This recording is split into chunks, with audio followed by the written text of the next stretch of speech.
विठ्ठल भगवान धनुष यज्ञ सुनी रघुकुल नाथ हर्ष चले मुनि वर के साथ आश्रम एक दिख मग माही खग मृग जैव जंतु तह नाही पूछा मुनि शिला प्रभु देखी सकल कथा मुनि कहा विशेष।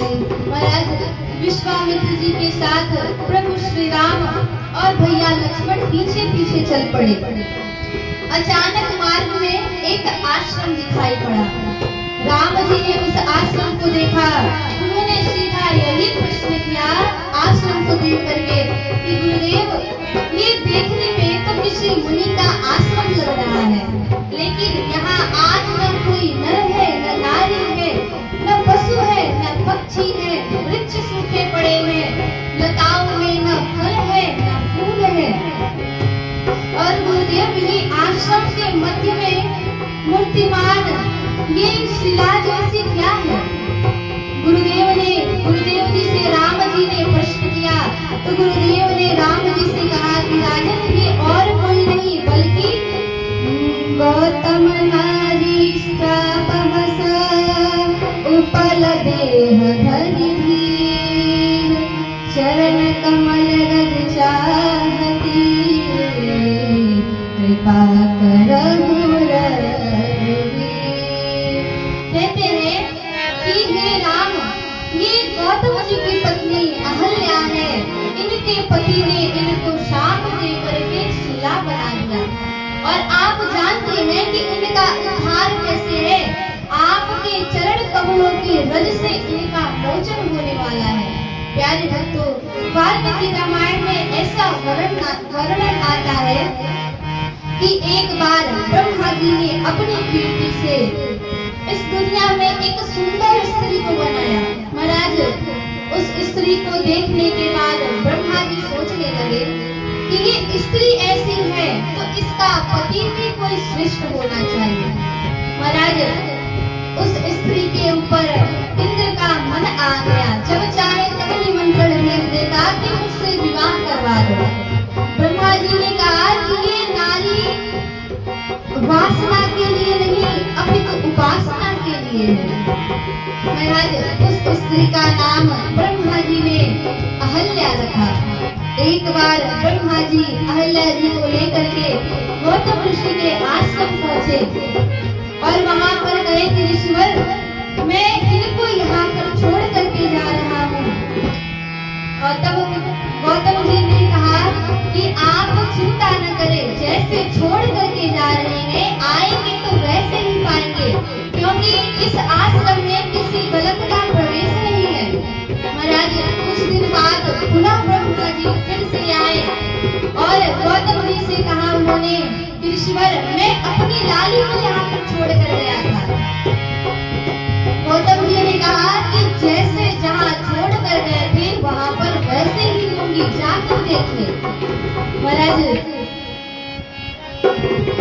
गौतम जी कह रहे हैं कि मेरे आश्रम में मेरे बिना अनुमति के कोई भी प्रवेश नहीं कर सकता है। अब देखिए, आजकल किसी सुंदर स्त्री पे नजर मिल जाता है तो महाराज लोग ही पागल हो जाते हैं। ब्रह्मा जी सोच रहे हैं कि ऐसा भी पुरुष विद्यमान है। बड़े ही मंगलमय भाव के साथ अहल्या जी का विवाह ब्रह्मा जी ने गौतम ऋषि के साथ करवा दिया। महाराज, इंद्र के मन में वासना थी। इंद्र ने चंद्रमा से दोस्ती की और चंद्रमा ने ब्रह्म मुहूर्त से पूर्व मुर्गा बन करके हल्ला मचाया। गौतम ऋषि स्नान करने के लिए गए। महाराज, इंद्र ने गौतम ऋषि का रूप बना करके उनकी आश्रम में प्रवेश किया। इंद्र ने अपनी वासना को तृप्त किया, यक्षों ने मार्गदर्शन किया। महाराज वो समय 12 बजे से 3 बजे तक यक्षों के स्नान करने का समय होता है। तब गौतम जी वापस आए, उन्होंने देखा कि यह मुंगा बना कौन बैठा है। गौतम ऋषि के कंधे पर एक गीला गमछा था। उस गमछे से उन्होंने उस जो मुर्गा बना हुआ था उसके ऊपर मारा।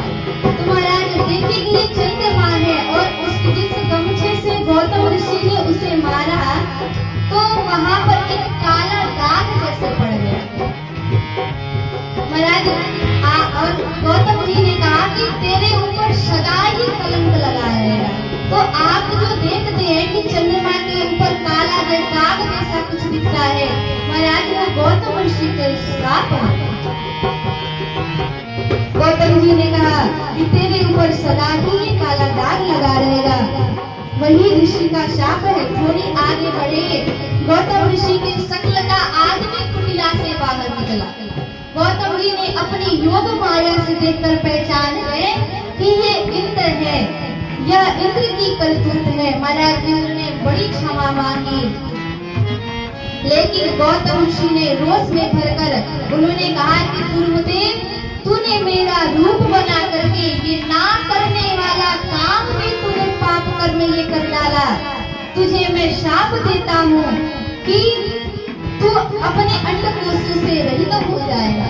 महाराज गौतम जी के ऐसा कहते ही इंद्र के दोनों अंडकोश उसी क्षण पृथ्वी पर गिर पड़े। फिर अग्नि की बात सुनकर पितृ देवताओं ने भेड़े के अंडकोशों को उखाड़ करके इंद्र के उचित स्थान पर लगाया। गौतम जी बड़े दुखी, बड़े खिन्न मन हो करके उन्होंने गए और उन्होंने अहल्या जी से पूछा कि देवी, अभी आपके कुटिया से कौन बाहर निकला? अब कहने लगे अहल्या जी की, अरे स्वामी, पहले आप ही आए और अब आप ही पूछ रहे हैं कि कौन आया था। मेरे आश्रम में आपके बिना और दूसरा कौन आ सकता है? गौतम जी ने कहा कि दुराचारिणी, तूने मुझे शकल से पहचाना, मेरे स्वभाव को नहीं पहचान पाई। महाराज देखिए, जो विवेकी इंसान होते हैं ना, वो लोगों को स्वरूप से नहीं बल्कि स्वभाव से पहचानते हैं, क्योंकि स्वरूप किसी का कोई भी बना सकता है, लेकिन स्वभाव किसी का कोई नहीं ला सकता। अब देखिए, सती जी ने सीता जी का रूप बनाया, लेकिन उनका स्वभाव नहीं ला पाई, क्योंकि सीता जी राम जी के कभी आगे नहीं चलती थी। और सती जी ने क्या किया, सीता जी का रूप तो बनाया, लेकिन प्रभु श्री राम के आगे चल पड़ी। तभी राम जी समझ गए, पहचान गए कि ये मेरी पत्नी सीता नहीं बल्कि सती है। और वही आज देखिए, गौतम ऋषि कह रहे हैं कि तूने मुझे स्वरूप से पहचाना, मेरा स्वभाव नहीं पहचान पाई।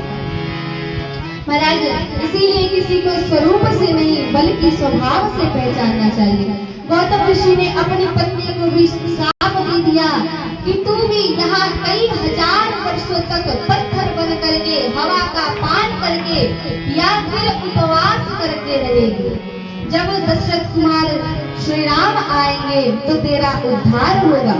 तेरे द्वारा रजत कीर्ति विकृति हुई है, इसीलिए इंतजार कर, एक दिन स्वयं रघुनाथ की